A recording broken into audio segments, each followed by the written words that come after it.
We are not in a post-COVID world, and we are almost certainly never going to be in a post-COVID world. According to experts, COVID-19 will likely be part of the foreseeable future, which means if you haven't already, it's time to accept it as part of society's new normal, which includes things like masking, social distancing, disinfecting, and yes, vaccinations. We're going to have quieter periods, which I hopefully will be coming here to Western New York in the near future. So, you need to sort of gauge both your personal risk and then the risk of getting infected based on how much disease we have in the community. Earlier this week, the new commissioner of the FDA published a report emphasizing the importance of minimizing future infection and social disruption, saying in part, quote, society is moving toward a new normal that may well include annual COVID-19 vaccination alongside seasonal influenza vaccination.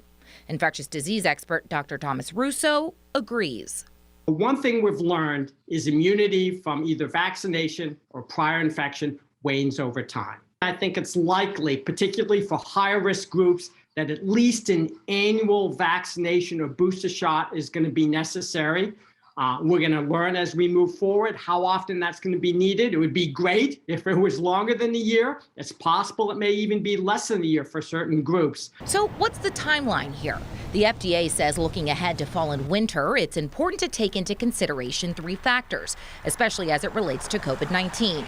Waning immunity, the evolution of the virus itself, and the intensity of next season's flu, which tends to be worse in the fall and winter months. That said, experts estimate June could be when a decision is made on the makeup of future COVID vaccines for colder months, which means by this summer, decisions will need to be made on who should be eligible. That timing is critical because it's likely we'll have an increase in cases here in Western New York when we hit Halloween and onward. And while COVID restrictions have eased up significantly, partly due to the rise in antibody levels, we are seeing a return to masking in some places, especially the workplace. A big reason for that, the labor shortage.